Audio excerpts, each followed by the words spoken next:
पहला क्वेश्चन है, उसमें क्वेश्चन नहीं है, कल का वीडियो था वो। उत्प्लवकता का सिद्धांत किससे संबंधित है? उत्प्लवकता जो होता है, जैसे कि हम लोग पानी में क्या किए कि एक वैज्ञानिक थे आर्किमेडिस, ठीक है। तो उन्होंने ऐसा फील किया कि जब पानी में हम लोग जैसे पानी भरा हुआ है किसी टब में, ऊपर से हम लोग इसे जाते हैं तो पानी नीचे से एक फोर्स लगाता है, ठीक है। टब है, टब में पानी भरा हुआ है, कोई व्यक्ति ऊपर से लेटता है या जाता है तो नीचे से एक फोर्स लगता है, बल लगाया जाता है, ठीक है, जो उस व्यक्ति के बॉडी को ऊपर की तरफ धकेलता है, यानी हम लोग को तैरने में मदद करता है। उसी को बोलते हैं उत्प्लवकता का सिद्धांत, ठीक है। ये देने वाले वैज्ञानिक थे आर्किमेडिस, इसको याद रखना, बहुत बार पूछता है, ठीक है। इसको पूछता है तैरने का सिद्धांत किसने दिया था, तो आर्किमेडिस ने दिया था, ठीक है। तो ये था उत्प्लवकता, उसी को बोलते हैं, ठीक है। अब कह रहा है दूसरा क्वेश्चन, किसी ध्वनि स्रोत में, ध्वनि मतलब कोई साउंड का स्रोत है, कहीं से कोई साउंड आ रहा है, तो किसी ध्वनि वीडियो चालू है ना, किसी ध्वनि स्रोत में आवृत्ति में होने वाले उतार चढ़ाव क्या कहलाता है? कोई ध्वनि स्रोत है, उसमें जो उसका आवृत्ति, आवृत्ति को पहले नापते किससे, हर्ट्ज से नापते हैं, ठीक है। आवृत्ति को किससे नापते हैं, हर्ट्ज से नापते हैं, ठीक है। तो उसमें जो आवृत्ति का जो उतार चढ़ाव है उसको डॉपलर प्रभाव के नाम से जाना जाता है। तो वही क्वेश्चन है सेकंड नंबर। तीसरा क्वेश्चन है, परमाणु बम किस सिद्धांत पर काम करता है? एक होता है हाइड्रोजन बम, याद है परमाणु बम किस सिद्धांत पर? बताओ। हाइड्रोजन बम, परमाणु बम, दो बम होता है, एक होता है हाइड्रोजन बम और एक होता है परमाणु बम, ठीक। तो ये जो है नाभिकीय विखंडन, नाभिकीय विखंडन पे काम करता है, विखंडन। और ये होता है नाभिकीय संलयन, नाभिकीय संलयन, ठीक है, याद रखना है। परमाणु बम और हाइड्रोजन बम, ठीक है। उल्टा लिखा गया, हाइड्रोजन बम विखंडन में नहीं काम करता। हाइड्रोजन जो बम है, हाइड्रोजन बम या परमाणु बम, परमाणु बम, परमाणु बम जो काम करेगा नाभिकीय विखंडन पे काम करेगा, हाइड्रोजन बम किस पे, नाभिकीय संलयन पे। अब नाभिकीय विखंडन नाभिकीय संलयन का होता है, इसे सन पर देखते हैं, सन, जब सूर्य को देखेंगे तो इसमें hydrogen plus helium, hydrogen gas होता है, सन में कौन सा गैस होगा, हाइड्रोजन गैस। दो हाइड्रोजन मिल के क्या बनाएगा, हीलियम बनाएगा, दो हाइड्रोजन मिल के क्या बनाएगा, हीलियम बनाएगा। तो मिल रहा है यानी संलयन हो रहा है, मिलने को क्या बोलेंगे, संलयन होगा। तो सन में पूछे कि सूर्य में कौन सा विखंडन होता है, तो नाभिकीय संलयन, दो गो हाइड्रोजन मिल के तब सूर्य का प्रकाश देता है, ठीक है। उसी प्रकार हाइड्रोजन बम है, सन में भी हाइड्रोजन है और यहाँ पे हाइड्रोजन बम था, हाइड्रोजन बम किस पर काम करता है, नाभिकीय संलयन पर। और जो परमाणु बम हो गया, इसको एटम, परमाणु बम क्या बोलते हैं, एटम बम बोलते हैं, एटम बम बोलते हैं। परमाणु बम को क्या बोलेंगे, एटम बम बोलेंगे। तो एटम बम नाभिकीय विखंडन पे काम करता है, इसको याद रखना है, ठीक है। सन में हाइड्रोजन होता है तो हाइड्रोजन बम नाभिकीय संलयन पे, और सन में जो रिएक्शन होता है, जो क्रिया होता है, वो भी नाभिकीय संलयन होता है। सूर्य अपना प्रकाश नाभिकीय संलयन के द्वारा ही देता है, ठीक है। वीडियो फ्रेश आ रहा है ना। अगला क्वेश्चन, द्रव्यमान ऊर्जा संबंध किसका निष्कर्ष है? द्रव्यमान का और ऊर्जा का जो संबंध है उससे क्या निकलता है, सापेक्षता का सामान्य सिद्धांत निकलता है, ठीक है, इसको याद रखना है। अगला क्वेश्चन है, ब्रह्मांड प्रसारित हो रहा है, इस कथन किसका है क्या? ब्रह्मांड जो हम लोग का ब्रह्मांड है, ब्रह्मांड में बहुत सारा गैलेक्सी है, ठीक है। जैसे हम लोग जिस गैलेक्सी में रहते हैं ब्रह्मांड के, उसको बोलते हैं दूध मेखला, दूध मेखला, दूध मेखला, इंग्लिश में बोलते हैं इसको मिल्की वे, मिल्की वे, ठीक है। तो ब्रह्मांड के जिस गैलेक्सी में हम लोग रहते हैं उसका नाम है दूध मेखला या मिल्की वे नाम है। ब्रह्मांड में बहुत सारा गैलेक्सी है, अनगिनत गैलेक्सी है, जितना इस पृथ्वी पर जितना बालू है उतना बालू के कण के बराबर ब्रह्मांड में गैलेक्सी है, ब्रह्मांड का कोई और छोर नहीं है, ठीक है। तो हम लोग जिस गैलेक्सी में रहते हैं उस गैलेक्सी का नाम है दूध मेखला। पूछ देता है कि हम लोग जिस गैलेक्सी में रहते हैं उसका क्या नाम है, दूध मेखला नाम है, ठीक है। और दूध मेखला गैलेक्सी में हम लोग का जो सौरमंडल का जो हेड है वो कौन है, सन है। इसके साइड साइड से इसके चारों तरफ 8 जो ग्रह हैं वो चक्कर लगा रहे हैं। तो किसका कथन है कि ब्रह्मांड दिन प्रतिदिन फैल रहा है, ठीक है। ये कथन किसका है? एडवर्ड हब्बल का कथन है। किसका कथन है? एडविन हब्बल का। किसका कथन है? एडविन हब्बल का कथन है, ठीक है। और इन्हीं के नाम पर एक टेलीस्कोप बनाया गया जो अभी तक का सबसे बड़ा टेलीस्कोप है। सबसे दूरी तक फोटो खींचने वाला यही टेलीस्कोप है, उसका नाम है हबल टेलीस्कोप, ठीक है। तो ब्रह्मांड फैल रहा है, किसका कथन है? एडविन हबल का कथन है। हम लोग किस गैलेक्सी में रहते हैं? दूध में, ठीक है।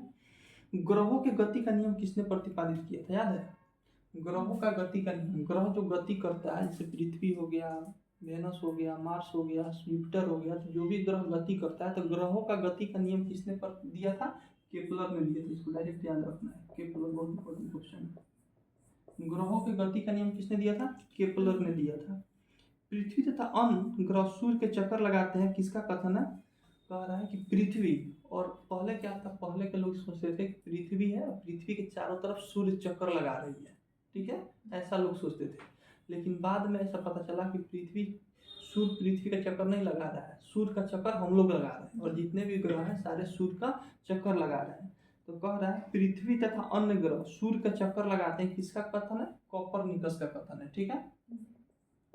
कोपरनिकस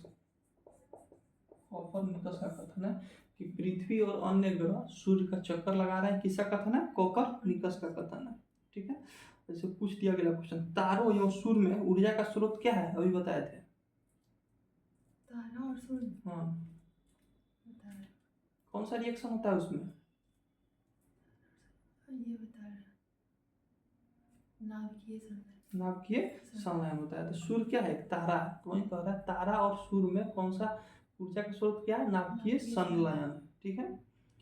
9 नंबर क्वेश्चन पूछ दिया, लॉ ऑफ फ्लोटिंग यानी तैरने का सिद्धांत किसने दिया था? अभी बताए थे, आर्किमिडीज ने दिया था, ठीक है। तैरने का सिद्धांत किसने दिया था? आर्किमिडीज ने दिया था, ठीक है। अगला क्वेश्चन है, पौधे में जीवन होता है, किसने बताया था? पहले पौधा को हम लोग नहीं समझते, जैसे इंसान में जिस तरह जीवन होता है उस तरह क्या होता है? पौधे में भी जीवन होता है। जीवन का अपना एक प्रमुख विशेषता है, जैसे वो चले नहीं तो सांस ले, पौधा सांस भी लेता है, ठीक है, और धीरे धीरे वो बढ़ता भी है, ठीक है। तो ये किसने बताया था कि पौधे में जीवन होता है, ठीक है? ये बताया था किसने? जेसी बोस ने। जेसी बोस एक साइंटिस्ट हुए थे, उन्हीं ने बताया था कि पौधे में क्या होता है? जीवन होता है। जेसी बोस, इसको याद रखना है। कह रहा है आधुनिक एंटीसेप्टिक सर्जरी माने ऑपरेशन, आधुनिक एंटीसेप्टिक सर्जरी का फादर किसे कहा जाता है? जनक किसे कहा जाता है? ये कहा जाता है जोसेफ लिस्टर को। आधुनिक एंटीसेप्टिक सर्जरी का जनक किसको कहा जाता है? जोसेफ लिस्टर को कहा जाता है, ठीक है। कह रहा है कि स्याही सोखता किस सिद्धांत पर काम करता है, ठीक है। मतलब कोई स्याही यहाँ पे डाल रहा है, ठीक है, यहाँ पे तुरंत ये स्याही थोड़ा दूर में फैल जाएगा, तो केशिकत्व का सिद्धांत है, ठीक है। जैसे जो हम लोग पहले लालटेन जलाते थे तो नीचे थैला में तेल रहता था और धीरे धीरे तेल बत्ती के ऊपर चला जाता था, ठीक है। तो उसको उस सिद्धांत को केशिकत्व का सिद्धांत कहते हैं, ठीक है। कैपिलरी सिद्धांत जो कहते हैं, इंग्लिश में कैपिलरी और हिंदी में केशिकत्व का सिद्धांत। केस की तरह धीरे धीरे पानी ऊपर जा रहा है, ठीक है, इसलिए उसका नाम दिया गया केशिकत्व का सिद्धांत, ठीक है। अब केशिकत्व ऑप्शन में नहीं रहे तो कह रहा है स्याही सोखता किस सिद्धांत पर काम करता है? तो केशिकत्व इसमें ऑप्शन में नहीं है तो प्रसारण देंगे। प्रसारण का मतलब क्या होता है कि मान लीजिए कोई स्याही यहाँ पे गिरा है या कोई लिक्विड गिरा है, तो धीरे धीरे कोई कपड़ा है कॉटन का, इसमें थोड़ा सा एक बूंद पानी गिरा है तो धीरे धीरे चारों तरफ वो पानी क्या हो जाएगा? फैल जाएगा, ठीक है। इसी को प्रसारण बोलते हैं। प्रसारण मतलब क्या होता है? फैलना होता है। प्रसारण मतलब क्या होता है? फैलना होता है। प्रसारण मतलब क्या होता है? फैलना होता है। कल का क्वेश्चन का रिपीट है, आइंस्टीन को नोबेल पुरस्कार किस लिए दिया गया था? कल ही बताया था, प्रकाश विद्युत प्रभाव के कारण दिया गया था। E=mc² कल बताए थे, वीडियो नहीं देखी है? पूरा देखो। आइंस्टीन को नोबेल पुरस्कार किस लिए दिया गया था? प्रकाश विद्युत प्रभाव के लिए, फिजिक्स में दिया गया था, ये हम कल बता चुके हैं, ठीक है। अगला क्वेश्चन है, डिजिटल कंप्यूटर किस सिद्धांत पे काम करता है? तो कोई भी कंप्यूटर वो गणना यानी काउंटिंग के सिद्धांत पर वो क्या करेगा? काम करेगा, ठीक है। कह रहा है जो क्वार्ट्ज घड़ियाँ किस सिद्धांत के अनुसार काम करती है, ठीक है। जो क्वार्ट्ज घड़ियाँ होती है, क्वार्ट्ज मतलब जैसे चाबी जिसको देते हैं ना, ऐसे ठीक उसी घड़ी का बात कर रहा है। क्वार्ट्ज घड़ियाँ किस सिद्धांत के अनुसार काम करती है, तो प्रकाश विद्युत प्रभाव का, ठीक है, प्रकाश विद्युत प्रभाव कर रहा है, दाब विद्युत प्रभाव का काम करती है, ठीक है। अगला क्वेश्चन है, विद्युत मोटर किस सिद्धांत पर काम करता है। विद्युत मोटर की अगर बात करें, बहुत पहले हम बनाए थे, वीडियोस में बताए थे। विद्युत मोटर जो हमारे घर में जो मोटर लगा रहता है उसी को क्या बोलेंगे, विद्युत मोटर, ठीक है। जो इलेक्ट्रिसिटी को क्या करेगा, मैकेनिकल एनर्जी में कन्वर्ट करेगा, या ठीक है। मैकेनिकल मतलब यांत्रिक ऊर्जा होता है, ठीक है। तो इलेक्ट्रिकल एनर्जी को किस में करेगा, जैसे हम इलेक्ट्रिसिटी उसमें दी है तो वो नचने लगेगा, उसका पंखा क्या करेगा, नचने लगेगा। तो नचने के बाद एनर्जी दे रहा है, तो जो नचना हो गया ना, वही हो गया मैकेनिकल एनर्जी हो गया। पहले उसमें इलेक्ट्रिसिटी दिए तो नचने लगा, नचने लगा तो उसको क्या बोलेंगे, मैकेनिकल एनर्जी बोलेंगे, ठीक है, यानी यांत्रिक ऊर्जा बोलेंगे। तो पहले क्वेश्चन पूछेगा कि विद्युत मोटर किसको किस में बदलता है, तो ऑप्शन आएगा उसमें एक करंट को, इलेक्ट्रिसिटी करंट को, मतलब इलेक्ट्रिकल एनर्जी को मैकेनिकल एनर्जी में, इलेक्ट्रिक ऊर्जा को लेकर मैकेनिकल एनर्जी में। और एक पूछ देता है डायनेमो, डायनेमो किसको किस में बदलता है, तो डायनेमो किस में होता है, जो पंपी सेट वाला जो मशीन होता है उसमें क्या होता है, डायनेमो होता है। जो नचता है उसको बोलेंगे डायनेमो बोलेंगे, पंपी सेट के मशीन में जो नचता है ना उसको डायनेमो बोलते हैं, ठीक है। तो किस सिद्धांत का काम करेगा, पहले उसमें क्या किए, तेल दिए, तेल देने के बाद उसको स्टार्ट पहले नचाया इसे, मैंने मैकेनिकल एनर्जी पहले उसको दे दी। मैकेनिकल एनर्जी अब दे देंगे तो घर में जो जनरेटर होता है तो पहले उसमें तेल डाल के उसको नचाते हैं, स्टार्ट करते हैं, तो उसको तेजी में नचा देंगे, तेजी में नचा देंगे तो कौन सा एनर्जी उसमें देंगे, मैकेनिकल एनर्जी देंगे, यांत्रिक ऊर्जा देंगे तो वो नचने लगेगा। और उसके बाद क्या करेगा, वो लाइट देता है, जनरेटर क्या करेगा, लाइट देता है। तो जो डायनेमो होता है वो मैकेनिकल एनर्जी को इलेक्ट्रिकल एनर्जी में बदलेगा, डायनेमो। और जो इलेक्ट्रिक मोटर होता है, इलेक्ट्रिक मोटर किसको किस में बदलेगा, इलेक्ट्रिक को मैकेनिकल में बदलेगा, इसको याद रखना है। तो कह रहा है विद्युत मोटर किस सिद्धांत के अनुसार काम करता है, तो फेराडे का सिद्धांत, जो विद्युत मोटर होता है, विद्युत मोटर फेराडे का सिद्धांत पर काम करता है, फराडे, फराडे का सिद्धांत पे, फराडे का सिद्धांत पे काम करेगा, सिद्धांत पे काम करेगा। विद्युत मोटर किस सिद्धांत पे काम करता है, फराडे का सिद्धांत पे काम करेगा, ठीक है।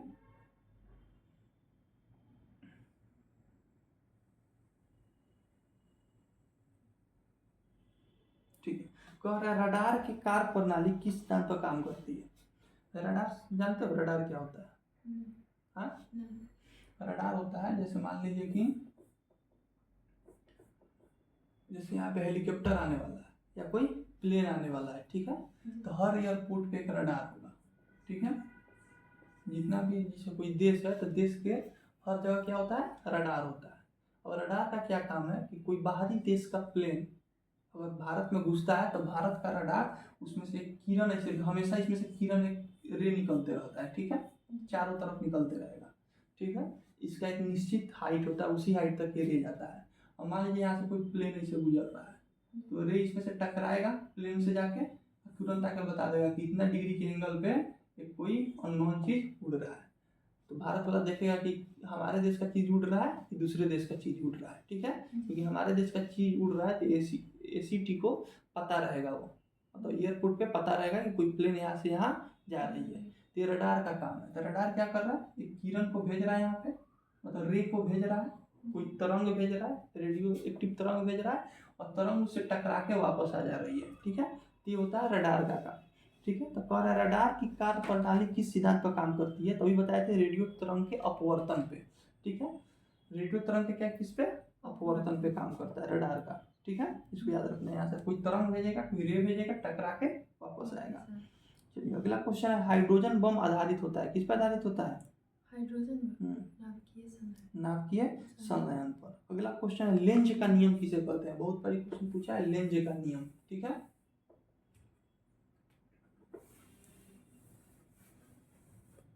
क्वेश्चन है लेंज का नियम, लेंज का नियम क्या है, ठीक है। लेंज का नियम, लेंज के वैज्ञानिक हुए थे, वो एक नियम दिए थे, ठीक है। लेंज का नियम किससे संबंधित है, लेंज का जो नियम है द्रव्यमान संरक्षण से संबंधित है। किससे? द्रव्यमान संरक्षण, द्रव्यमान संरक्षण से संबंधित है। द्रव्यमान मतलब क्या होता है? वेट होता है, भार होता है, ठीक है। तो लेंज का जो नियम है द्रव्यमान संरक्षण से संबंधित है, याद रखना है। पृथ्वी की आयु ज्ञात करने का प्रयोग क्या होता है? ठीक है, पृथ्वी का आयु ज्ञात करना है तो उसके लिए किसका प्रयोग किया था? बताया था कार्बन डेटिंग का प्रयोग, पहले बताया गया वीडियो में। एक चट्टान का अगर आयु ज्ञात करना है, कोई चट्टान है उसका आयु ज्ञात करना है तो यूरेनियम, हाँ यूरेनियम 235 का प्रयोग करेंगे, ठीक है। ब्लड कैंसर का पता लगाना है तो कोबाल्ट 60 का प्रयोग करेंगे। थायराइड का पता लगाना है तो आयोडीन 131 से पता लगाएंगे, ठीक है। तो पृथ्वी का आयु ज्ञात करने के लिए C14 यानी कार्बन डेटिंग इसको बोलते हैं, ठीक है। C14 या किसी पेड़ कोई फॉसिल से कोई जानवर मर गया है, वो कितना साल पुराना था तो उसके हर किसी को हड्डी में क्या होता है? कार्बन होता है, ठीक है। तो कार्बन डेटिंग के अनुसार उसका पता लगाया जा सकता है। तो क्वेश्चन है पृथ्वी की आयु ज्ञात करने में प्रयोग किसको किया जाता है? तो कार्बन डेटिंग का प्रयोग किया जाता है, ठीक है। अगला क्वेश्चन है जीवाश्म और पेड़ पौधे की आयु ज्ञात करने के लिए किसका प्रयोग किया जाएगा? अभी ना बताया है कार्बन डेटिंग का, अभी तो बताया है कि जीवाश्म कोई मरा हुआ चीज है उसी को जीवाश्म बोलेंगे, कोई पेड़ पौधा दबा हुआ है उसी को जीवाश्म बोलते हैं।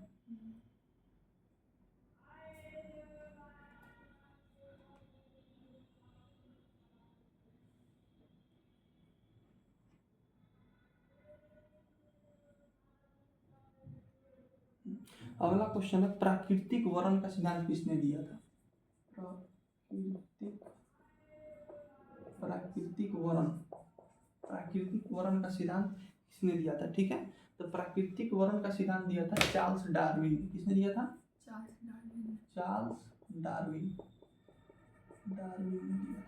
प्राकृतिक वर्ण क्या होता है? प्राकृतिक वर्ण कि जब कोई प्राकृतिक से विनाश हो रहा है, जैसे भूकंप आ रहा है, ठीक है, या कोई बहुत ज़्यादा कहीं बर्फ पिघल के पूरे देश में पानी फैल रहा है, ठीक है, या कोई कीचड़ आ गया, ठीक है, तो कह रहा है कि इसमें सिद्धांत ये कहता है कि जो प्राकृतिक जिसको बचाना चाहती है, ठीक है, उसको बचा लेती है। अब जैसे इसको समझना है, जैसे क्या है कि बहुत जोर से हवा चल रहा है, ठीक है, तो जो लचीले पेड़ होते हैं वो हवा के अनुसार वो झुक जाते हैं और वो बच जाते हैं, लेकिन जो मजबूत जो पेड़ है जो चुपचाप खड़ा है, हवा से वो नहीं डोल रहा है, तो हवा का प्रेशर आएगा और हवा उसको गिरा देगा। तो इसी समझना है, जैसे कि बाढ़ आया तो जिसको तैरने आ रहा है, ठीक है, वो बच जाएगा, जिसको नहीं तैरने आ रहा है उसकी मृत्यु हो जाएगी। यही है प्राकृतिक वर्ण का सिद्धांत। तो प्राकृतिक वर्ण का सिद्धांत किसने दिया था? चार्ल्स डार्विन ने दिया था, ठीक है। चलिए अगला क्वेश्चन है एक जीन एक एंजाइम सिद्धांत को किसने प्रतिपादित किया था? ठीक है, एक जीन एक एंजाइम सिद्धांत को किसने प्रतिपादित किया था? ये किया था बीडल व टैटम ने, ठीक है। अगला क्वेश्चन है प्रातः काला धूप में मानव शरीर में निम्नलिखित में से कौन सा विटामिन उत्पन्न होती है? विटामिन डी उत्पन्न होती है, ठीक है। अगला क्वेश्चन है मछलियों के यकृत यानी लीवर के तेल में क्या पाया जाता है? विटामिन ए पाया जाता है। मछली का जो लीवर होता है उसके तेल में विटामिन ए पाया जाता है। विटामिन ए आंखों के लिए अच्छा होता है, ठीक है। चलिए अगला क्वेश्चन है विटामिन डी का रासायनिक नाम क्या है? विटामिन डी का जो रासायनिक नाम है याद रख लेना।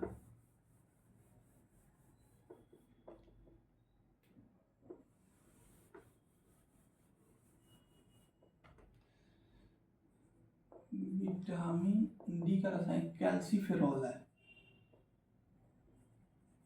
कैल्सीफेरॉल। और विटामिन सी का रासायनिक नाम एस्कॉर्बिक एसिड है, एस्कॉर्बिक एसिड है, ठीक है, इसको याद रखना है। विटामिन डी यानी कैल्शियम मिलता है, धूप में खड़ा होता है, हड्डी मजबूत होता है, कैल्शियम मिलता है, तो उसी के नाम पे इसका नाम दिया गया कैल्सीफेरॉल, ठीक है। और विटामिन सी खट्टा होता है, इसका नाम दिया गया, एसिड खट्टा होता है इसलिए इसका नाम दिया गया एस्कॉर्बिक एसिड नाम दिया गया है, ठीक है। विटामिन ए विटामिन बी आगे बता देंगे, ठीक है। चलिए अब अगला क्वेश्चन है अनुवांशिकता का जनक किसे कहा जाता है? जेनेटिक का जनक किसे कहा जाता है? ग्रेगर जेन मेंडल कहा जाता है अनुवांशिकता का जनक, ठीक है। अनुवांशिकता का जनक किसको कहा जाता है? Gregor John Mendel, Gregor John Mendel. यानी जेनेटिक का जो फादर कहा जाता है, फादर ऑफ जेनेटिक्स किसे कहा जाएगा? ग्रेगर जॉन मेंडल को, पहली मेंडल को। पहली बार इसने क्या किया था? इसको क्यों कहा जाता है? क्योंकि ये पहली बार जो जेनेटिक का जो खोज किया, 2 मटर का पूछता है कि किस पर खोज किया था, तो मटर के पौधे पे इसने खोज किया था। इसने एक बड़े मटर के पौधे और एक छोटे बौने मटर के पौधे को हाइब्रिड किया, ठीक है। ऐसा पाया कि इसके जो उत्पन्न जो पौधा जो हो रहा है, ठीक है, एक बड़ा वाला मटर का बीज लिया, एक छोटा वाला, दोनों का हाइब्रिड किया, तो इसने पाया कि जो नया जो पौधा का जो बीज बन रहा है वो कोई बड़ा बन रहा है, कोई छोटा बन रहा है। तो ये किससे? जीन से ही आ रहा है। जीन के बारे में कल ही बताया था, ठीक है। तो अनुवांशिकता का सिद्धांत किसने दिया था? ग्रेगर जॉन मेंडल ने दिया था। अनुवांशिकता का सिद्धांत किसने दिया था? ग्रेगर जॉन मेंडल ने दिया था। अब पर जीन शब्द का प्रयोग सर्वप्रथम किसने की थी? तो जीन शब्द का प्रयोग सर्वप्रथम जोहासन ने किया था, ठीक है, जोहानसन। जीन शब्द का प्रयोग सबसे पहले किसने किया था? जोहानसन ने किया था, ठीक है। अनुवांशिकता का सिद्धांत ग्रेगर जॉन मेंडल, और जीन शब्द का सर्वप्रथम प्रयोग किसने किया था? जीन शब्द तक किसने दिया था? जोहानसन ने दिया था, ठीक है। अब कह रहा है निम्नलिखित में से कौन सा मनुष्य में अनुवांशिक रोग है? यानी एक पीढ़ी से दूसरे पीढ़ी फैल रहा है, जैसे हैजा, कोलेरा। तो कोलेरा पानी से होता है, ये अनुवांशिक रोग नहीं है। अगला है टाइफाइड। टाइफाइड भी फूड खराब पानी और खराब खाना से होता है, ये भी कंटिन्यूटी नहीं है। दूसरा हाइड्रोफोबिया, यानी पानी से डर लगना। हाइड्रो मतलब पानी होता है, फोबिया मतलब डर होता है। तो हाइड्रोफोबिया ये कुत्ता काटने से होता है। अगला हीमोफीलिया। हीमोफीलिया एक ऐसा बीमारी है जिसमें रक्त का थक्का नहीं जमता है। यहाँ पर हम किसी और को कटता है, हम लोग कटेगा तो यहाँ पे क्या होगा? तुरंत थोड़ी देर बाद यहाँ पे खून जम जाएगा, ठीक है, खून नहीं बहेगा। लेकिन हीमोफीलिया ऐसा बीमारी है जिसमें अगर जिसको बीमारी है यहाँ पर कट गया तो हमेशा के लिए वो खून यहाँ से बहते रहेगा। पहली बार जो बीमारी को देखा गया था वो क्वीन एलिजाबेथ में देखा गया था, जो इंग्लैंड की जो महारानी थी उनको उसी में देखा गया था। इसीलिए, और वो रॉयल फैमिली से बिलोंग करती थी। रॉयल मतलब बहुत अच्छे फैमिली से, राजा रजवाड़े की फैमिली से बिलोंग करती थी। इसीलिए हीमोफीलिया को रॉयल डिजीज भी कहा जाता है। हीमोफीलिया में क्या कहा जाएगा? रॉयल डिजीज कहा जाएगा। हीमोफीलिया में क्या होता है? रक्त का थक्का नहीं बनता है, वो ब्लड निकलते रहेगा। तो ये अनुवांशिक रोग है, एक पीढ़ी से दूसरे पीढ़ी में आता है, ठीक है। अब अगला क्वेश्चन है जेनेटिक्स नाम किसने दिया था? तो जीन नाम पहले देख लिए थे, जोहानसन ने दिया था, और जेनेटिक्स जो नाम है बेटसन ने दिया था, बेटसन, ठीक है। जेनेटिक्स नाम किसने दिया था? बेटसन ने दिया था, इसको भी याद रखना है। जीन का प्रयोग सर्वप्रथम किसने किया था? ठीक है, तो जीन का प्रयोग सर्वप्रथम मार्गन तथा कैपस ने किया था, इंपॉर्टेंट नहीं है। अब पर पुरुष जीन का संगठन क्या था? कल ही बताया कि पुरुष में XY होता है, महिला में XX होता है, इसको याद रखना है, ठीक है, कल बता चुके हैं। प्राथमिक उपभोक्ता कौन होता है? ऑप्शन है शाकाहारी, मांसाहारी, सर्वाहारी, कोई नहीं। कौन? शाकाहारी। प्राथमिक उपभोक्ता कौन होगा? जो हरा साग सब्जी खाएगा उसको क्या बोलेंगे? प्राथमिक उपभोक्ता बोलेंगे, ठीक है।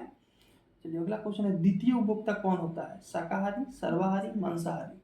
मांसाहारी। द्वितीय उपभोक्ता कौन हो जाएगा? मांसाहारी। जो साग सब्जी खाता है उसको प्रथम उपभोक्ता कहेंगे, और जो साग सब्जी खाने वाले को खा जाएगा उसको क्या बोलेंगे? द्वितीय उपभोक्ता बोलेंगे, ठीक है। तो द्वितीय उपभोक्ता क्या होता है? मांसाहारी होता है, ठीक है।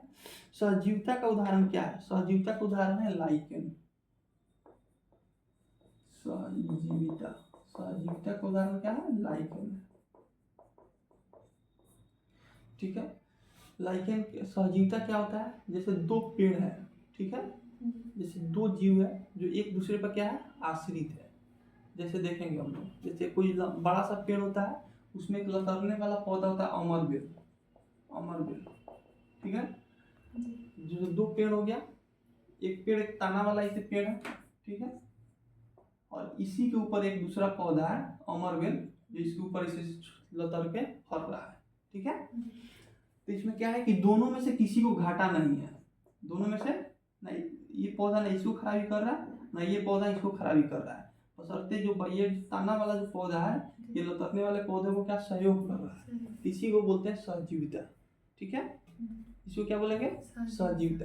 तो सहजीविता का सबसे अच्छा उदाहरण है लाइकेन। सहजीविता का सबसे अच्छा उदाहरण कौन है? लाइकेन। लाइकेन किससे मिलकर बनता था? एक होता है शैवाल,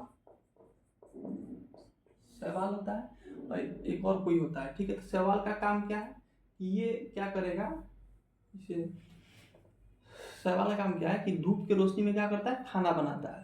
शैवाल शैवाल होता है जिसको काई हम लोग बोलते हैं, उसी को हिंदी में शैवाल बोलते हैं। ठीक है, ये हमेशा हरा होता है और ये धूप की रोशनी में खाना बनाएगा और अपने साथ वाला जो पौधा होता है उसको क्या करेगा, भोजन ट्रांसफर कर देगा, उसको खाना देगा। इसमें हानि किसी को नहीं है, बशर्ते फायदा ही फायदा है। इसी को बोलते हैं सहजीविता, दो चीज मिल के एक साथ जी रहे हैं, उसको क्या बोलेंगे, सहजीविता। इसका सबसे अच्छा उदाहरण हो गया लाइकेन हो गया। ठीक है, इसको याद रखना है।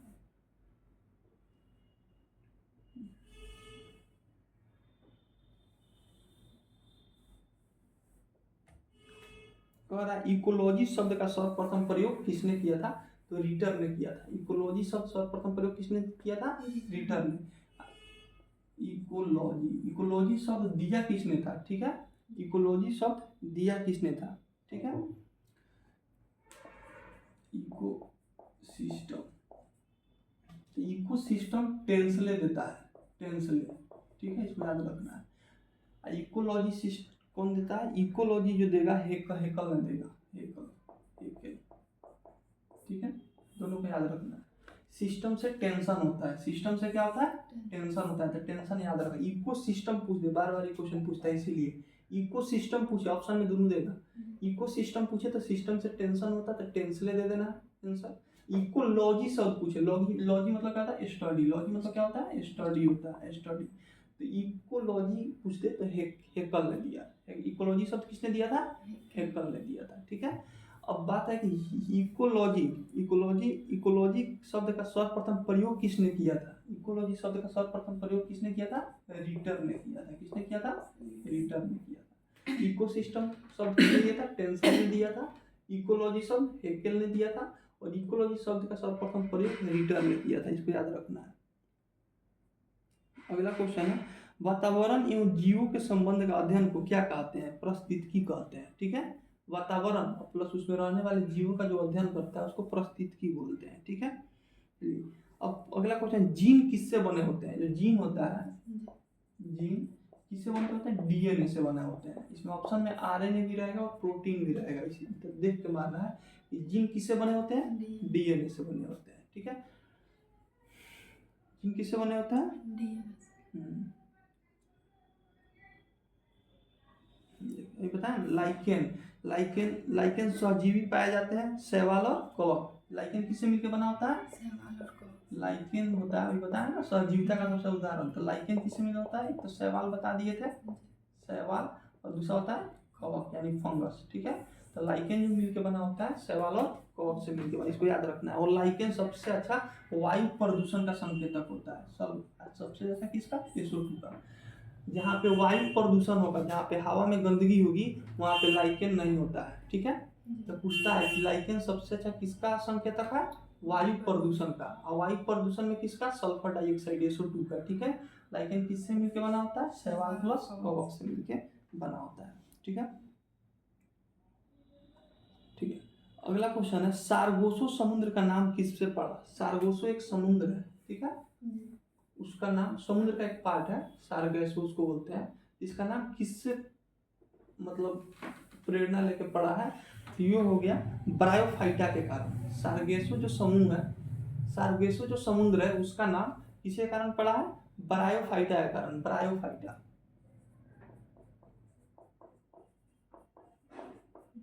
इसको उभयचर वर्ग बोलते हैं, उभयचर। ठीक है, ये पेड़ पौधा, जैसे पेड़ जब 5 प्रकार से जब पूरे किंगडम को जो बांटेंगे, एनिमेलिया, प्लांटी, ठीक है, प्रोटोजोआ, तो उसमें प्लांटी जो किंगडम आता है, इसमें प्लांट रहता है, उसी में एक ब्रायोफाइटा, उस प्लांटी किंगडम को भी अलग अलग पार्ट में बांटा गया है, उसी में क्या है, ब्रायोफाइटा, जिसको उभयचर बोलते हैं। ठीक है, उभयचर क्यों बोलेंगे, क्योंकि पानी में भी हो सकता है और जमीन पे भी हो सकता है। ये जो पौधा होता है पानी में भी होगा और जमीन पे भी होगा, इसलिए इसको क्या बोलते हैं, उभयचर बोलेंगे। ठीक है, तो ब्रायोफाइटा ये सबसे प्लांटी में सबसे ज्यादा जो पार्ट है किसका, ब्रायोफाइटा का ही है। ठीक है, क्वेश्चन क्या कर रहा है, सारगोसो सागर के बारे में। ठीक है, ऊर्जा का पिरामिड हमेशा क्या होता है, ऊर्जा का जो पिरामिड होता है, पिरामिड कैसे बनता है, ऐसे बनता है। ठीक है, पिरामिड कैसा बनता है, ऐसे। जो ऊर्जा का जो पिरामिड होता है, ऊर्जा का पिरामिड हमेशा क्या होता है, सीधा होता है, सीधा होता है। ऊर्जा का पिरामिड कैसा होता है? सीधा होता है। कुछ पिरामिड ऐसे भी होते हैं, ठीक है। तो इसको आगे बताएंगे, ऐसा क्वेश्चन आएगा कि किसके, इसको बोलते हैं उल्टा पिरामिड। तो ऊर्जा का जो पिरामिड होता है हमेशा कैसा होता है? सीधा होता है, इसको याद रखना है।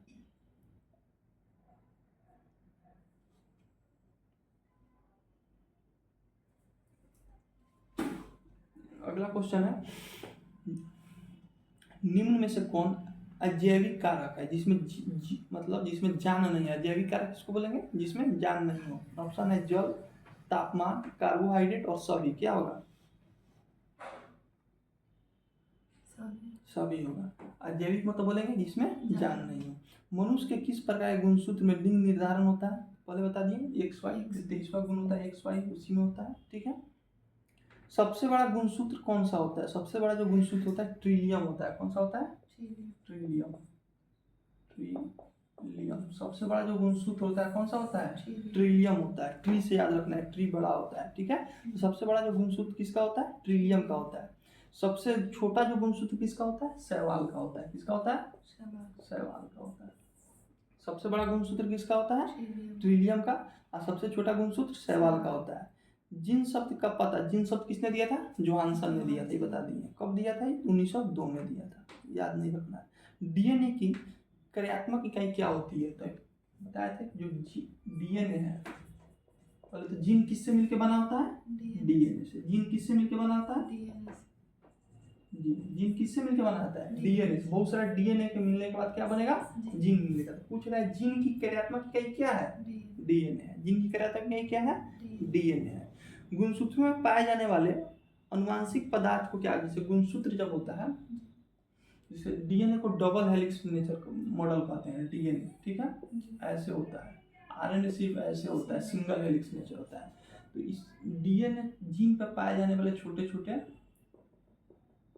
ठीक है, जेनेटिक क्या इसको बोलते हैं? अनुवांशिक पदार्थ होते हैं। जो जीन है, जीन पर पाने वाले, इसी को टुकड़ा टुकड़ा काट देंगे तो क्या हो जाएगा? जीन हो जाएगा, ठीक है।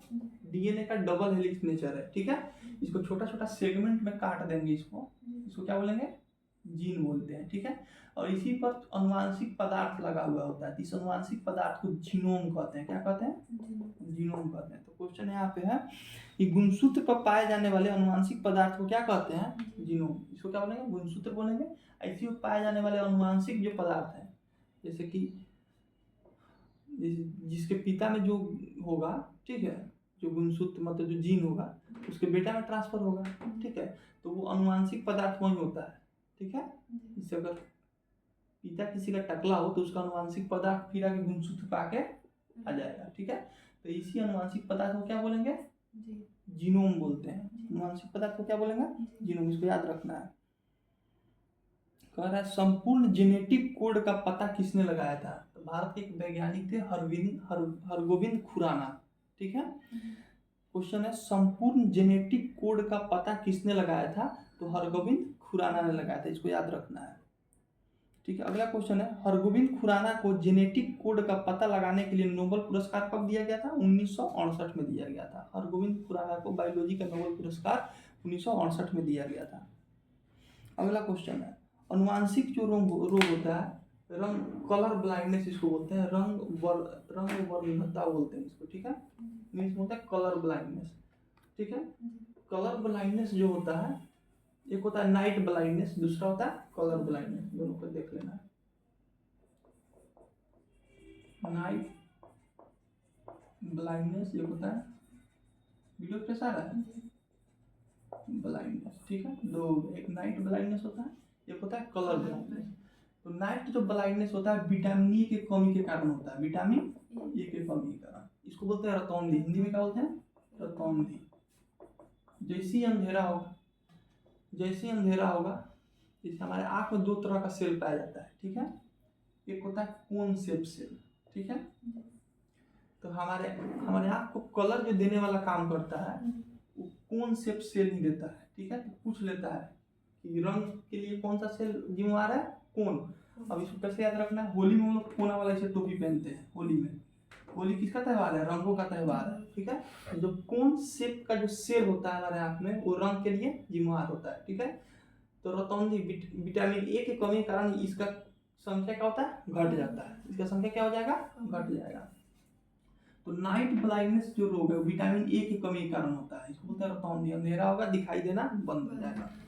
दूसरा होता है कलर ब्लाइंडनेस, इसको बोलते हैं रंग वर्णता, यानी रंग को पहचानने में दिक्कत होता है। ये कौन सा होता है, जेनेटिक रोग होता है, अनुवांशिक रोग। कैसा रोग होता है, अनुवांशिक रोग होता है। ऑप्शन पूछ देगा इनमें से कौन सा अनुवांशिक रोग है, नाइट ब्लाइंडनेस भी रहेगा, कलर ब्लाइंडनेस भी रहेगा।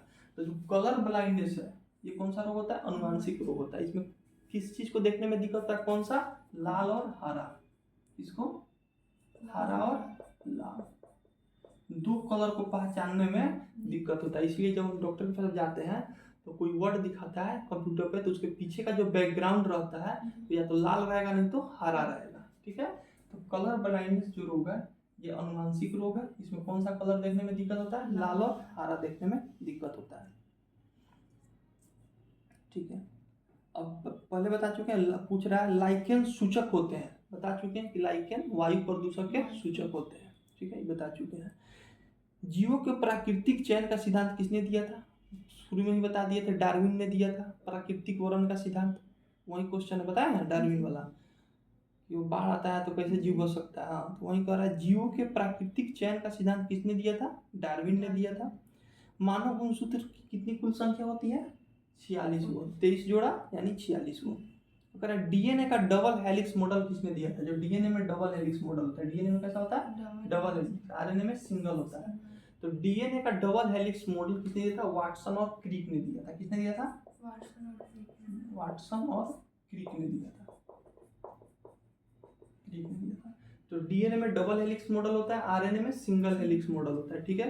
तो डीएनए का डबल हेलिक्स मॉडल किसने दिया था, वाटसन और क्रिक ने दिया था। बहुत बार क्वेश्चन पूछा है, इसको याद रखना है, ठीक। अगला क्वेश्चन है, प्रयोगशाला में सर्वप्रथम डीएनए का संश्लेषण किसने किया था। प्रयोगशाला में मतलब लेबोरेटरी में सबसे पहले डीएनए का किसी के शरीर में डीएनए है, डीएनए कहाँ कहाँ पाया जाता है, एक तो बाल में मिल जाएगा, बाल में, ठीक है, दूसरा नाखून में, ठीक है, तीसरा ब्लड में, चौथा सेल के माइक्रोकोन्ड्रिया में पाया जाएगा, ठीक है। यहाँ पौधा में क्लोरोप्लास्ट में पाया जाता है डीएनए, ठीक है।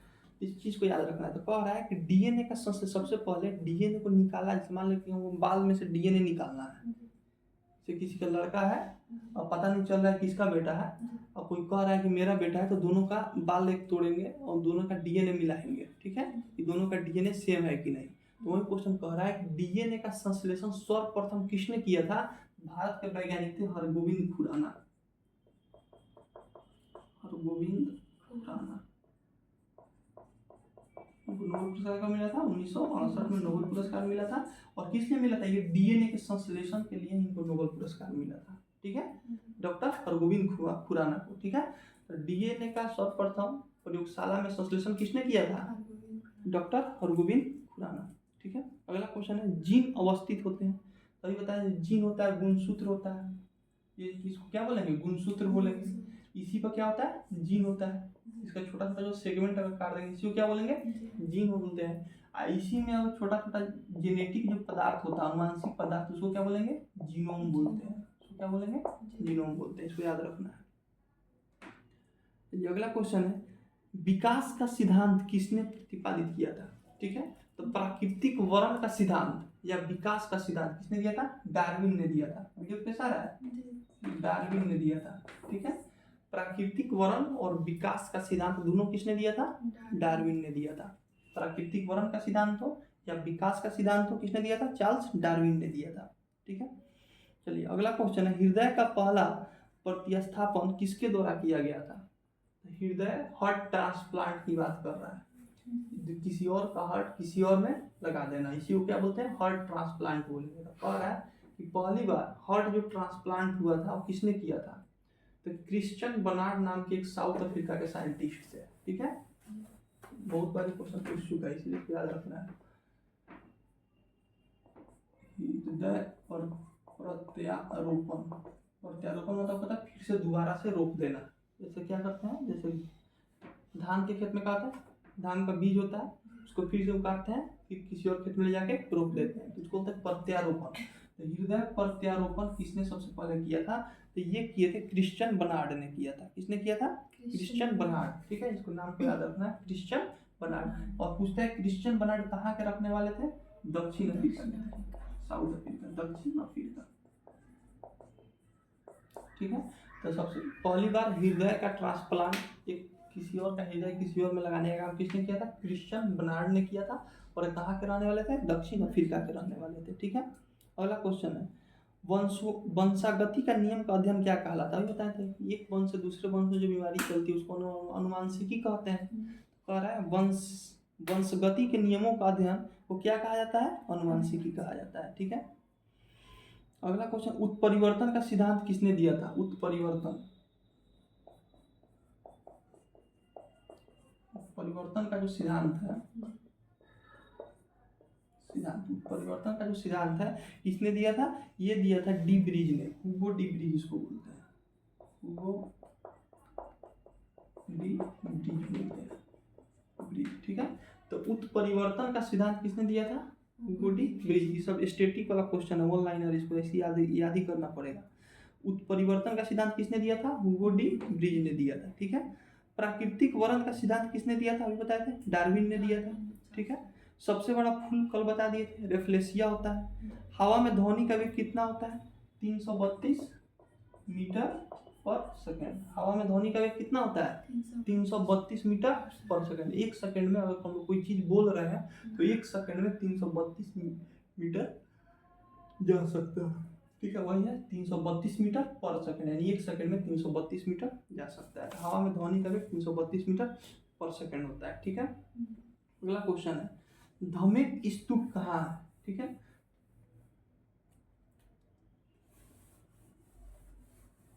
अगला क्वेश्चन है धमेक स्तूप कहाँ है? ये कहाँ है? सारनाथ में है।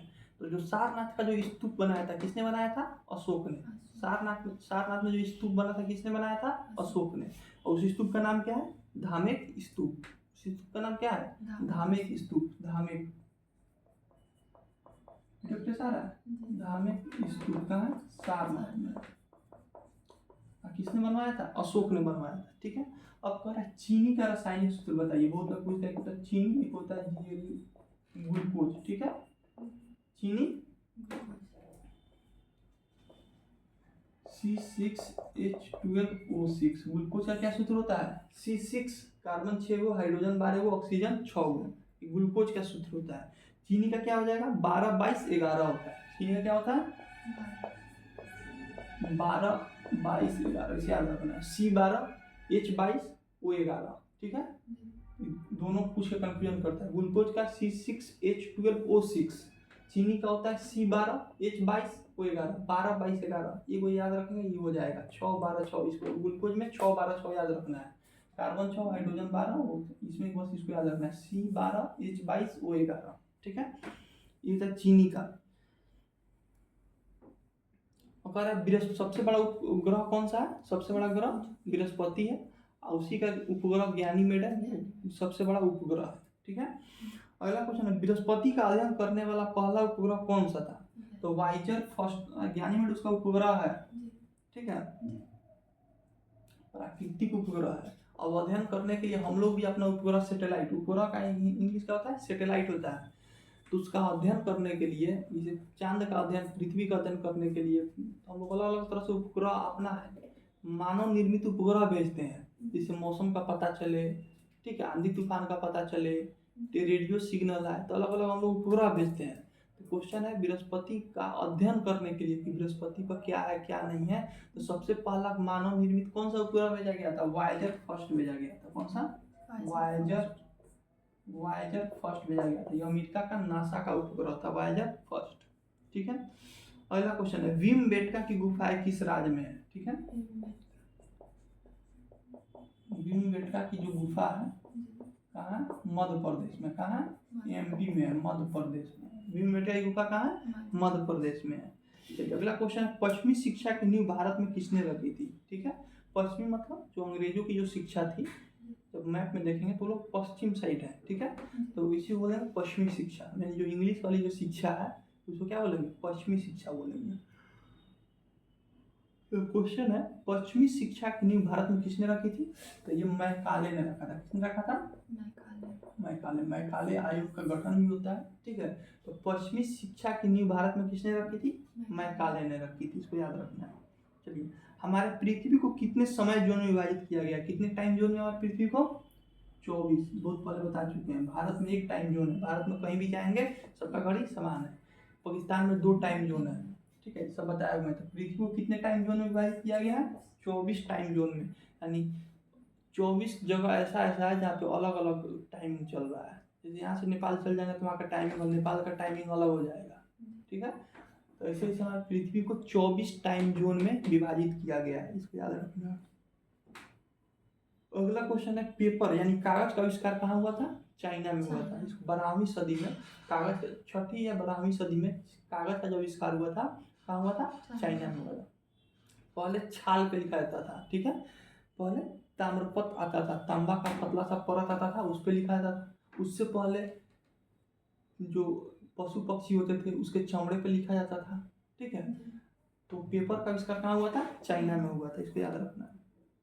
चलिए, अगला क्वेश्चन है गुड गवर्नेंस डे यानी सुशासन दिवस किस दिन मनाया जाता है? इसका हिंदी होता है सुशासन दिवस, और इंग्लिश होगा गुड गवर्नेंस डे, अच्छे से चलाने वाला गवर्नेंस, ठीक है। तो गुड गवर्नेंस डे 25 दिसंबर है ना, गुड गवर्नेंस डे 25 दिसंबर को मनाया जाता है। कब मनाया जाता है? हाँ, हिंदी में पूछेगा सुशासन दिवस कब मनाया जाता है, तो 25 दिसंबर, ठीक है। अगला क्वेश्चन है सोना धातु का लैटिन नाम क्या है? कल ही बताया, चांदी का एजी बोलते हैं अर्जेंटीना, सोना का ऑरम बोलते हैं एजी, ठीक है। तो सोना धातु का जो लैटिन नाम है वो ऑरम है, ठीक है। क्या है? ऑरम। चलिए, अगला क्वेश्चन है विश्व विरासत स्थल रानी का बाग। अलग अलग नोट पे अलग अलग तरह का फोटो चिपकाया रहता है, जैसे कहीं पे कोणार्क सूर्य मंदिर, ठीक है, 1000 2000 के नोट पे किसी और का, 50 रुपया के नोट पे किसी और का। उसी में एक रानी का बाग, एक नोट ऐसा है जिसमें रानी का बाग का फोटो है, ठीक है, रानी का बाग, ठीक है। तो कह रहा है कि विश्व विरासत स्थल रानी का बाग किस राज्य में अवस्थित है? गुजरात में। कहाँ है? गुजरात में। रानी का बाग कहाँ स्थित है? गुजरात में, ठीक है। चलिए, यूरेनस ग्रह का पता किसने लगाया था? विलियम हर्शेल ने लगाया था। जो यूरेनस ग्रह है, विलियम हर्शेल, विलियम हर्शेल ने बताया था। तो रानी का बाग कहाँ है? गुजरात में। रानी का बाग कहाँ है? गुजरात में। यूरेनस ग्रह का पता किसने लगाया था? विलियम हर्शेल ने लगाया था। चलिए, चेक भुगतान का अधिकतम समय कितना? मान लीजिए किसी को हम चेक काट के दे देते हैं तो कितना अधिकतम समय है उसको भुगतान करने के लिए? 3 माह के अंदर। 3 माह के अंदर उसको चेक को भुगतान कर लेना पड़ेगा, नहीं तो चेक क्या हो जाएगा? बाउंस हो जाएगा, ठीक है। अगला क्वेश्चन है इसरो के प्रथम अध्यक्ष कौन थे? इसरो, भारत का स्पेस एजेंसी का नाम क्या है? इसरो। तो इसरो के पहले अध्यक्ष विक्रम साराभाई थे। विक्रम साराभाई इसरो के प्रथम अध्यक्ष कौन थे? विक्रम साराभाई, इसको याद रखना है। अगला क्वेश्चन है स्टैच्यू ऑफ लिबर्टी कहाँ है? जो एक फोटो दिखता होगा ऐसे हाथ ऊपर किए हुए, ठीक है, और उसके माथे पर ऐसे प्लस का साइन दिए हुए, ठीक है, उसी को बोलते हैं स्टैच्यू ऑफ लिबर्टी, ठीक है। स्टैच्यू ऑफ लिबर्टी कहाँ है? न्यूयॉर्क में। कहाँ है? न्यूयॉर्क का। स्टैच्यू ऑफ लिबर्टी कहाँ है? न्यूयॉर्क में है। और स्टैच्यू ऑफ यूनिटी बोले, ठीक है, तो स्टैच्यू ऑफ यूनिटी ये भारत में। कहाँ है? स्टैच्यू ऑफ यूनिटी किसका है? कहाँ? भारत में। भारत में कहाँ है? गुजरात में है। और किसका ये मूर्ति है? सरदार पटेल की मूर्ति है। सरदार पटेल, सरदार वल्लभ भाई पटेल की मूर्ति है, ठीक है। तो स्टैच्यू ऑफ लिबर्टी कहाँ है? न्यूयॉर्क में। स्टैच्यू ऑफ लिबर्टी कहाँ है? न्यूयॉर्क में है। स्टैच्यू ऑफ यूनिटी कहाँ है? भारत के गुजरात में। किसकी मूर्ति है? सबसे ऊंची मूर्ति भारत की यही है, स्टैच्यू ऑफ यूनिटी है, ठीक है, इसको याद रखना है। अगला क्वेश्चन है अलीगढ़। अलीगढ़ किसके लिए प्रसिद्ध है? ताला के लिए प्रसिद्ध, अलीगढ़ का ताला, ठीक है। तो अलीगढ़ किसके लिए प्रसिद्ध है? ताला उद्योग के लिए प्रसिद्ध है, ठीक है।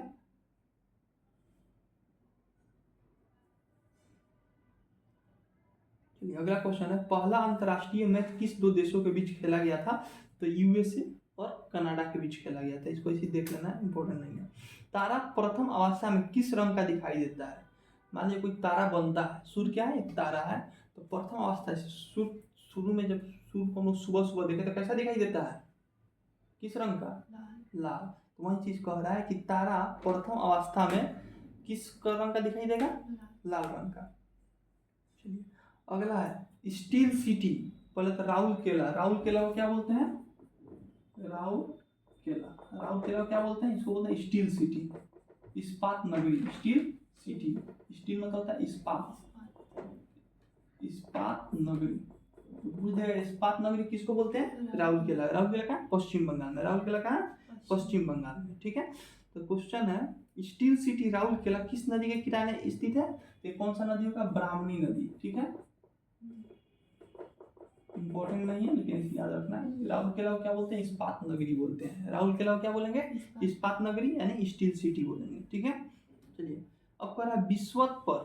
ठीक है, एक होता है ध्रुव जिसको पोल बोलते हैं। ठीक है, नॉर्थ पोल साउथ पोल पृथ्वी का। दूसरा होता है विश्वत। कह रहा है विश्वत पर एक दिन की अवधि कितने घंटे के बराबर होती है, 12 घंटे के बराबर होती है। विश्वत रेखा पर एक दिन की अवधि कितने घंटे के बराबर होती है, 12 घंटे के बराबर होती है।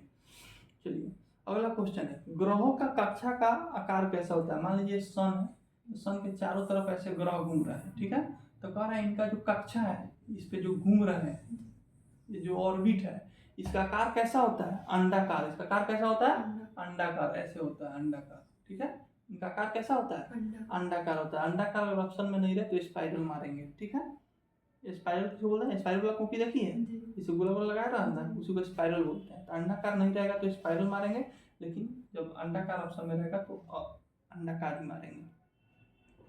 चलिए क्वेश्चन है पहला एंग्लो सिख युद्ध किस वर्ष हुआ था। एंग्लो मतलब अंग्रेज और सिख का युद्ध पहली बार किस वर्ष हुआ था, 1845 में। इंपॉर्टेंट नहीं है। 5 लाइन की कविता को क्या कहा जाता है। ठीक है, 5 लाइन की कविता को लिमरिक कहा जाता है। इंपॉर्टेंट नहीं है। भारतीय राष्ट्रीय झंडा का प्रारूप किसने तैयार किया था। भारतीय राष्ट्रीय झंडा का पिंगली बंकैया ने तैयार किया था। ठीक है, उसका डिजाइन किसने बनाया था, पिंगली बंकैया ने। विश्व यक्षमा दिवस इंपॉर्टेंट नहीं है। शिमला समझौता कब हुआ था, 1972 में। शिमला समझौता कब हुआ था, 1972 में। कल बताए थे सिंधु नदी जल समझौता 1960 ईस्वी में भारत और पाकिस्तान के बीच हुआ था। ठीक है, ये शिमला समझौता कब हुआ था, 1972 में हुआ था। चलिए ओरियन नक्षत्र भारत में किस नाम से जाना जाता है। ठीक है, जब हम लोग रात में जब आसमान को देखेंगे, तारों को देखेंगे, तो अलग अलग तारा अलग अलग आकृति बनाता हुआ दिखाई देता है। ठीक है, उसको हम लोग नक्षत्र बोलते हैं। उसी को क्या बोलेंगे, नक्षत्र। ऐसा लगेगा कि 3 तारा ऐसे ऐसे कोई लाइन में है, ऐसा लगेगा कि 4 तारा ऐसे कोई लाइन में है, यहाँ पे तारा है। ठीक है, तो अलग अलग तारा का समूह अलग अलग चित्र बनाता हुआ प्रतीत होता है। तो ये कह रहा है ओरियन जो नक्षत्र है उसका भारतीय नाम क्या है, मृगशिरा। उसका भारतीय नाम क्या है, मृगशिरा। इसको याद रख लेना है। चलिए अगला क्वेश्चन है पृथ्वी के भू पृष्ठीय स्तर को किस नाम से जाना जाता है। ठीक है, जो पृथ्वी है, जो सबसे उसके ऊपर वाला जो पटल है जिसपे हम लोग रहते हैं, उसको किस नाम से जाना जाता है। ठीक है,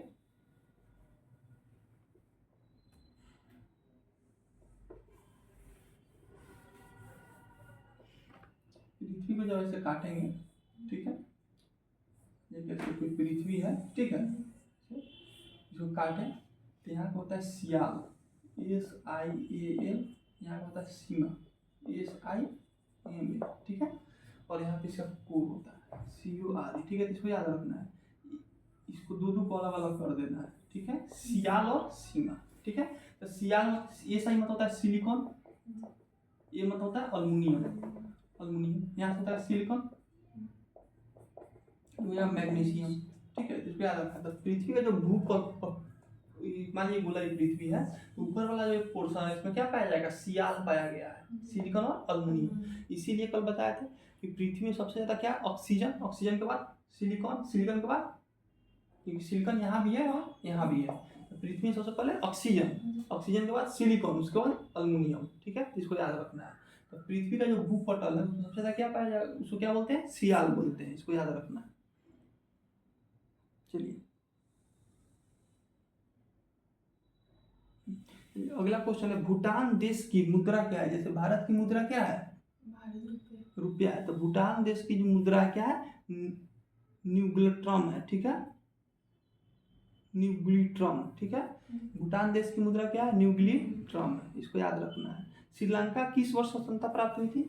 तो 1948 में। भारत कब स्वतंत्र हुआ था? 1947 में। भारत कब हुआ था? 1947 में। श्रीलंका 1948 में। चाइना 1949 में। चाइना 1949 में। पहले भारत हुआ 1947, उसके बाद श्रीलंका हुआ 1948, उसके बाद भारत हुआ 1949 में। इसको याद रखना। चाइना हुआ 1949 में, इसको याद रखना है। चलिए अगला क्वेश्चन है, आजाद हिंद फौज की स्थापना किस वर्ष हुई थी? तो आजाद हिंद फौज की स्थापना 1942 में किया गया था। किसके द्वारा? सुभाष चंद्र बोस द्वारा, ठीक है। आजाद हिंद फौज की स्थापना किस वर्ष हुआ था? 1942 में, इसको याद रखना है। सुभाष चंद्र बोस के पिता कौन थे? इंपॉर्टेंट नहीं है, छोड़ देते हैं। ग्रेनाइट किस सेल में पाया जाता है? ग्रेनाइट आग्नेय सेल में। किसमें? आग्नेय सेल में, ठीक है। सेल मतलब चट्टान होता है। सेल मतलब क्या होता है? चट्टान होता है। जो आग्नेय जो चट्टान होता है उसी में क्या पाया जाता है? ग्रेनाइट पाया जाता है, ठीक है। अब कह रहा है पवन ऊर्जा को, मतलब पवन मतलब हवा वाला ऊर्जा को विद्युत ऊर्जा में उत्पादन करने वाला सबसे आगे वाला राज्य कौन है? जैसे अलग अलग देखेंगे, जैसे टरबाइन लगा हुआ रहता है, ठीक है। ऐसे बड़ा बड़ा टरबाइन लगा रहता है। जैसी हवा बहेगा तो टरबाइन क्या करेगा? नचेगा। तो क्या कर रहा है? पवन ऊर्जा यानी हवा को ऊर्जा को नचेगा तो इलेक्ट्रिसिटी पैदा करेगा, ठीक है। तो पवन ऊर्जा को इलेक्ट्रिक एनर्जी में परिवर्तन करने में कौन सा राज्य सबसे आगे है? ये कौन सा राज्य है? तमिलनाडु है, ठीक है। चलिए अगला क्वेश्चन है, विकिपीडिया का संस्थापक कौन है? विकिपीडिया क्या होता है? गूगल पे हम लोग कोई भी चीज सर्च करते हैं, ठीक है, तो अधिकतर इसमें क्या आता है? विकिपीडिया आता है। विकिपीडिया में हम लोग किसी के बारे में कुछ भी लिख सकते हैं, ठीक है। तो कह रहा है विकिपीडिया का संस्थापक कौन है? गूगल कोई भी चीज सर्च करेंगे तो विकिपीडिया में खुलता है, ठीक है। तो विकिपीडिया का संस्थापक कौन है?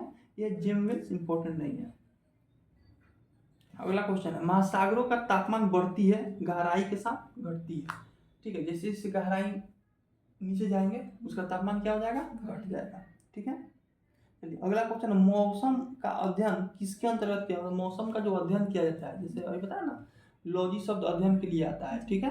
तो मौसम का अध्ययन किया जाता है, उसको किस नाम से जाना जाता है? उसको मेट्रियोलॉजी के, मौ से मेट्रियोलॉजी, इसको याद रखना है। तो मौसम का अध्ययन किस नाम से जाना जाता है? मेट्रियोलॉजी के नाम से, ठीक है। चलिए अगला क्वेश्चन है, हृदय, मनुष्य के हृदय में कितने प्रकोष्ठ होते हैं? चार। मनुष्य के हृदय में कितने प्रकोष्ठ होते हैं? 4 होते हैं, ठीक है। कॉकरोच के हृदय में कितने कक्ष होते हैं? 13। ये अपवाद है, वो सबसे अधिक इसी के हृदय में होते हैं, ठीक है। तो मनुष्य के हृदय में कितने कक्ष होते हैं? 4। कॉकरोच के हृदय में कितने कक्ष होते हैं? 13। एशिया का दिल किसे कहा जाता है? ठीक है, इस्तांबुल को। किसे कहा जाता है? इस्तांबुल को। इस्तांबुल को क्या कहा जाता है? एशिया का दिल। हम लोग किस महाद्वीप में रहते हैं? एशिया महाद्वीप में, ठीक है। तो एशिया का दिल किसे कहा जाता है? इस्तांबुल को कहा जाता है, ठीक है। हृदय की बीमारी किसके द्वारा पहचाना जाता है? एक होता है ईईजी, एक होता है ईसीजी होता है, ठीक है। एक होता है ईईजी, एक होता है ईसीजी। ईसीजी का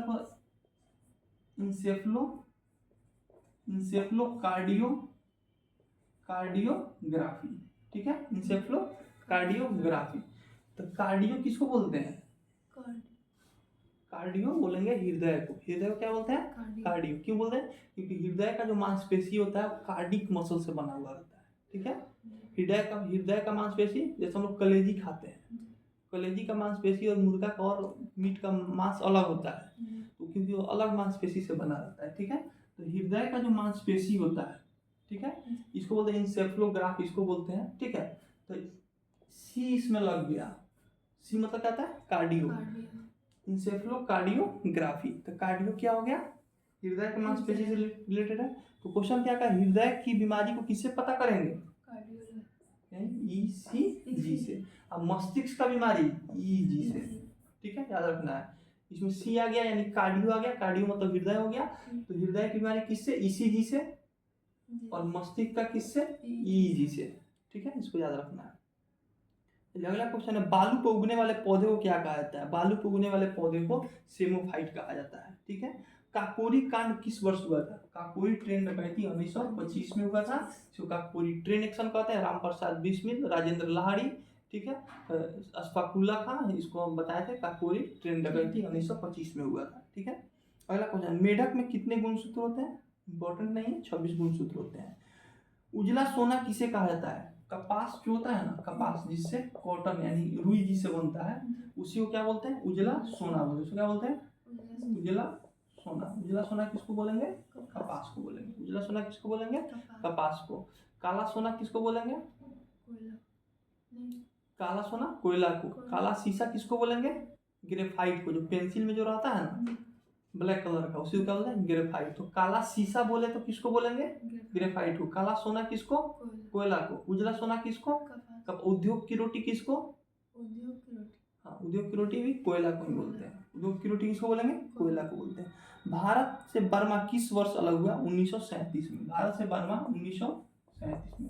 1935 का एक आता है भारत शासन अधिनियम 1935। उसी के बाद 1937 से भारत से बर्मा जो देश है वो अलग हुआ। पहले बर्मा देश कहाँ था? भारत में था। तो भारत से बर्मा कब अलग हुआ? 1937 में। इसको याद रखना है, ठीक है।